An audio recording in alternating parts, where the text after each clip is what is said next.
Hey guys, अपने पिछले एक वीडियो में मैंने आपको दिखाया था कि भारत में कितने लिंगम और अन्य प्राचीन मूर्तियों का पता लगाया गया था। लेकिन इस वीडियो में आइए भारत से बाहर जाएं और देखें कि क्या पुरातत्वविदों को हिंदू धर्म से संबंधित कुछ मिला है। ये शानदार गुलाबी रंग का विशालकाय लिंगम भारत में नहीं बल्कि वियतनाम देश में पाया गया था। वियतनाम भारत से हजारों मील दूर है, लेकिन इसमें कोई संदेह नहीं है कि यह एक लिंगम है जिसके बीच में एक सिलेंडर है और आधार जो योनि कहलाता है। यह कुछ समय पहले ही मिला था। पुरातत्वविदों ने पुष्टि की है कि यह कम से कम 1100 साल पुराना है। यह एक ठोस चट्टान से बना है। यह एक अखंड लिंगम है। यह इतना शानदार दिखता है, यह इतना चिकना और इतना सुंदर है कि आप जाकर इसको छूना चाहेंगे। आप देख सकते हैं कि यह स्पष्ट रूप से जमीन के नीचे दब गया था। और आप यह भी देख सकते हैं कि पुरातत्वविद कैसे खुदाई करते हैं। सब कुछ बहुत व्यवस्थित तरीके से किया जाता है। और आपको आश्चर्य हो सकता है कि वियतनाम, जो भारत से बहुत दूर है, वहां एक हिंदू कलाकृति को भूमिगत क्यों दफनाया गया था। मैं आपको बताऊंगा कि क्यों, लेकिन उससे पहले मैं आपको वियतनाम में खोजा गया एक और अजीब लिंगम दिखाना चाहता हूँ। यह कुछ साल पहले एक अलग साइट से निकाला गया था। इसे देखिए, इस लिंगम के रंग देखिए, ये कितना अजीब है। यह लिंगम आपके द्वारा पहले देखे गए गुलाबी लिंगम से भी पुराना है और पुरातत्वविदों का कहना है कि यह 4वीं शताब्दी एडी का भी हो सकता है। इसका मतलब है कि यह 1700 साल पुराना हो सकता है। और लिंगम सिलेंडर को देखिए। मेरा मतलब है कि यह किस तरह का पत्थर है और प्राचीन काल में उन्होंने इस स्तर की पॉलिशिंग कैसे हासिल की। सिलेंडर एक अलग प्रकार के पत्थर से बना है। आधार लाल रंग के पत्थर से बना है और शायद उसके नीचे सफेद बलुआ पत्थर के ब्लॉक्स हैं और फिर वह ईंटों से घिरा हुआ है। तो 1700 साल पहले बहुत ही जटिल और उत्तम इंजीनियरिंग का इस्तेमाल किया गया था। लेकिन यहाँ केवल यही मूर्ति नहीं मिली है, कई मूर्तियाँ हैं। यह हाथी भगवान गणेश हैं और आप इनके सिर और कान की रूपरेखा देख सकते हैं। इसी स्थान पर और भी कई शिवलिंग मिलते हैं। पुरातत्वविदों का कहना है कि उन्हें क्रिस्टल क्वार्ट्ज से बना एक लिंगम मिला जिसका वजन लगभग 3.5 टन था। 3.5 टन यानी 3000 किलोग्राम या 7000 पाउंड से अधिक। वियतनाम ने घोषणा की है कि यह पूरे देश में पाया जाने वाला सबसे बड़ा कीमती रत्न है। और याद रखें, मैंने आपको बताया था कि कंबोडिया देश के कोहकर नामक स्थान पर भी एक विशाल क्रिस्टल लिंगम मौजूद था। कोहकर का मूल नाम लिंगपुरा था, जिसका वास्तव में अर्थ लिंगों का शहर है। इस क्षेत्र में कंबोडिया में हर जगह खंडर शिवलिंग पाए जाते हैं। हम जमीन पर नष्ट हुए लिंगम पा सकते हैं, लेकिन सैकड़ों जर्जर शिवलिंग बहुत खराब स्थिति में हैं। आप इस शिवलिंग को देखिए। यह एक खंडर हो चुके मंदिर के अंदर है। इसके निचले आधे हिस्से को हाथ से काट दिया गया है। किसी ने एक मजबूत धातु के उपकरण का इस्तेमाल किया, जैसे कि कुल्हाड़ी या क्रोबार, और इसे तब तक मारता रहा जब तक कि यह ऐसा नहीं हो गया। यह चमत्कार है कि यह शिवलिंग आज भी खड़ा है। यह 1000 साल पुराना लिंगम है।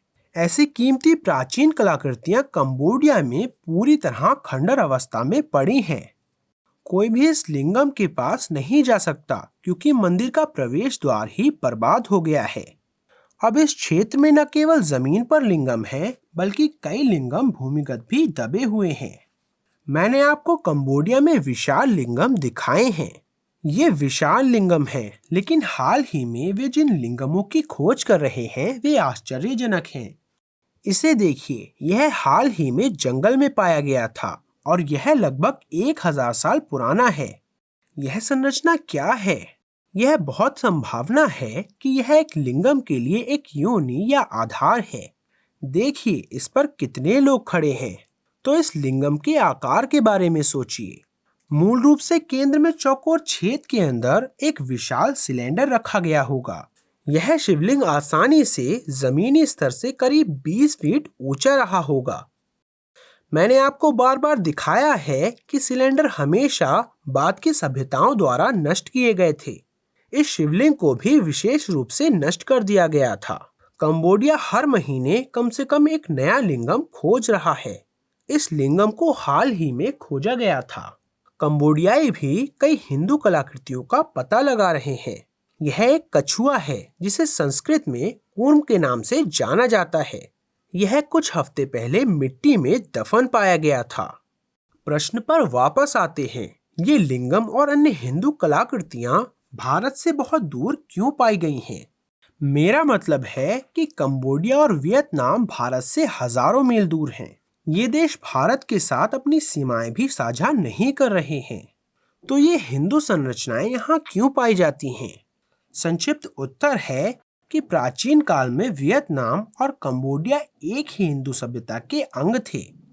ये पूरा क्षेत्र जो अब वियतनाम, कंबोडिया, थाईलैंड, इंडोनेशिया और मलेशिया जैसे कई देशों में विभाजित है, वे सभी हिंदू सभ्यता हुआ करते थे। मुझे एक नक्शा मिला जो कि 150 साल पुराना है, जो प्राचीन हिंदू संस्कृति की सीमा को दर्शाता है। इसे सैमुएल मिशेल नामक एक अमेरिकी भूगोलवेत्ता ने बनाया था। उन्होंने इस पूरे क्षेत्र को सुदूर भारत या हिंदुस्तान कहा।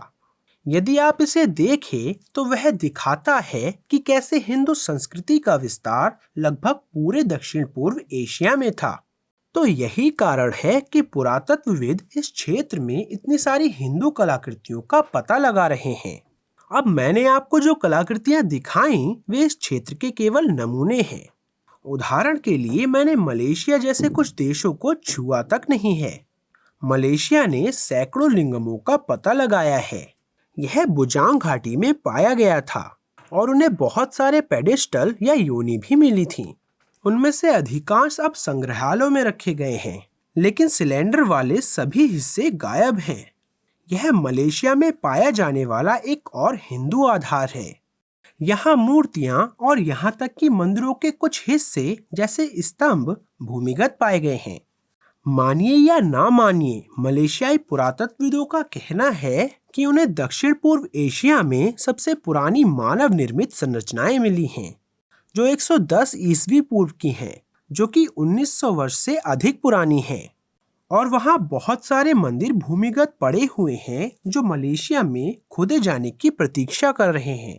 मलेशियाई पुरातत्वविद अब चाहते हैं कि 86 वर्ग मील तक फैली हुई पूरी बुजांग घाटी को यूनेस्को के विश्व धरोहर स्थल के रूप में नामित किया जाए, क्योंकि यह पूरी घाटी संभवतः दबे हुए लिंगम और अन्य कलाकृतियों से भरी हुई है।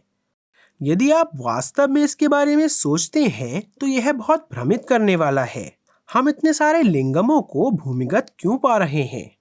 प्राचीन हिंदू सभ्यताओं में भी केवल कुछ धार्मिक कलाकृतियों का मिलना उचित है, लेकिन ऐसा लगता है जैसे आप जहां भी खुदाई करते हैं वहां आपको एक लिंगम मिलता है।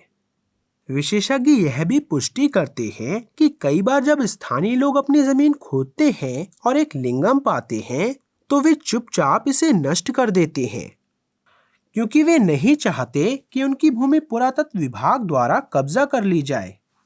इंडोनेशिया में वे एक बड़े शहर के बीच में नींव के लिए खुदाई कर रहे थे और उन्हें यह लिंगम मिला। यह 1000 साल पुराना होने का अनुमान है।